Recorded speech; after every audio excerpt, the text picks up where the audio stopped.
Let us now understand the operon concept. The structure of an operon is something like this. It is a small DNA sequence. It is transcriptionally active and it is basically an mRNA. It is mainly found in prokaryotic cells like E. coli. The function of operon is basically to produce different types of enzymes and proteins to control different metabolic pathways in the prokaryotic cell. The example of this operon is Lac Operon and it is found in E. coli. It is discovered by Francois Jacob and Jacques Monod in 1961. Let us understand what is this Lac Operon. The Lac Operon structure is as shown below.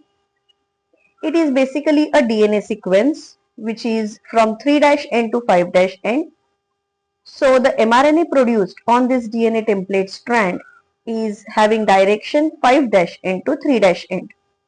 Remember, DNA and RNA both are transcribed only in one direction. Now it consists of several parts like regulatory gene, promoter gene, operator site or operator gene, and structural gene consisting of Z, Y, and A genes. Let us understand them one by one. The regulatory gene is present in each and every operon. The regulatory gene is also called as repressor gene.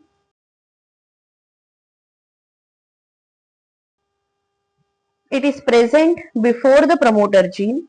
Generally, it may have a non-coding sequence or a nonsense sequence between them. It generally produces a repressor protein and it binds to the operator gene. The transcription of regulatory gene is always on, it is always switched on, and it is never suppressed. The second one is the promoter gene. The promoter gene is basically present before the operator gene or operator site. Generally, there are no nonsense code. It is a site for the RNA polymerase to bind to. So whenever the mRNA transcription takes place, the RNA polymerase bind to the operator gene, and it also helps in determining the template DNA sequence.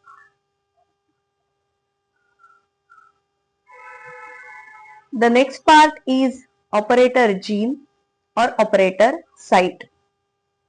The operator site is always present before structural gene like shown below. What is the function of this operator gene then? The repressor protein binds to the operator gene.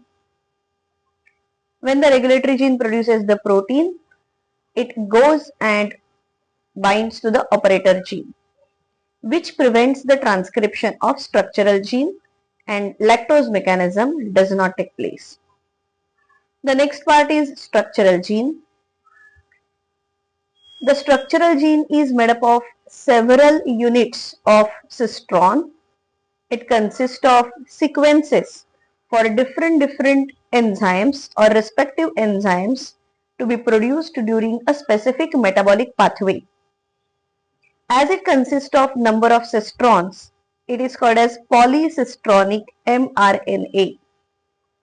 It consists of multiple genes. In case of Lac Operon, it consists of three main genes, that is Z, Y, and A. When lactose is present, the structural gene is always switched on and the lactose mechanism takes place. The last part of Lac Operon is the inducer, that is the lactose molecule itself. Lactose is a molecule and remember, it is not part of the operon. It is a separate structure. When there is a plenty of lactose molecules present outside the cell like E. coli, some amount of lactose molecules enter inside the cell They bind to the repressor protein like this.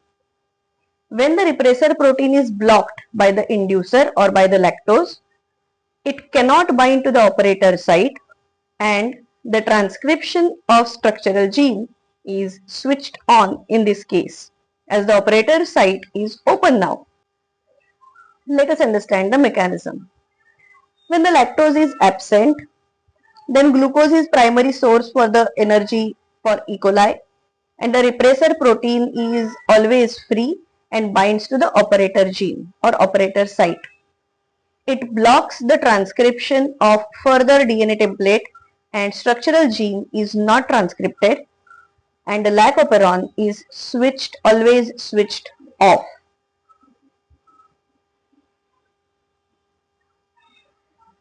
On the other hand, when the lactose is present in plenty amount, few molecules are always allowed inside the cell of E. coli.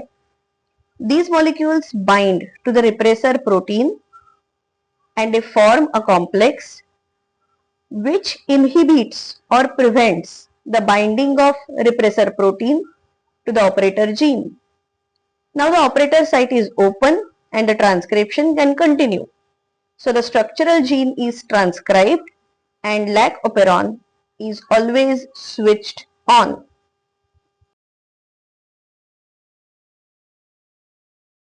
All the three genes are transcribed now. Respective enzymes will be formed in this case.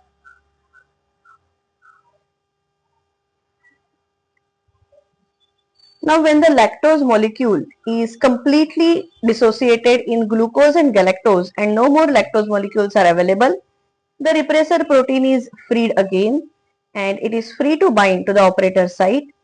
It blocks the operator site and this is called as negative feedback mechanism. When the lactose is not present, operator site is blocked, and when the lactose is present, operator site is on or it is unblocked and structural gene is always transcribed. Remember this detail. The structural gene consists of mainly three cistrons or three genes, that is Z gene produces beta galactosidase enzyme, Y gene produces beta galactosidase permease enzyme, and A gene produces trans-acetylase enzyme. Let us understand the function of all these three enzymes. Beta galactosidase enzyme converts lactose into glucose and galactose. Beta galactosidase permease enzyme permits the lactose molecules, more and more lactose molecules inside E. coli, and trans-acetylase enzyme transfers the acetyl group.